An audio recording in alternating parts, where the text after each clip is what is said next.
iimaankaaga. Kow, u dooni rayn salaada waqtigeeda ku tuko.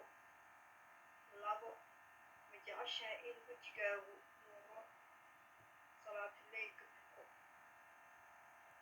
Saddex, ma jeceshahay nasiino qur'aanka akhri. Afar, ma jeceshahay caafimaad soon. Shan, ma jeceshahay faraj dembi dhaaf weydiisashada joogtee.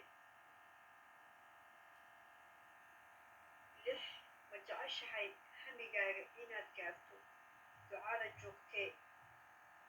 Ma jeceshahay toddobo, ma jeceshahay dhibku inuu ku daayo xeelad iyo awood aan tan alle ahayn ma jirto. Sideed, ma jeceshahay barako ku salli nebiga sallallahu calayhi wasallam nabadii naxariis ha ahaatee.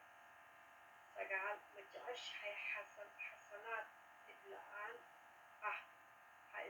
Ha iska haysan fariintan laakiin u saabso alle dartiisa inay sidaa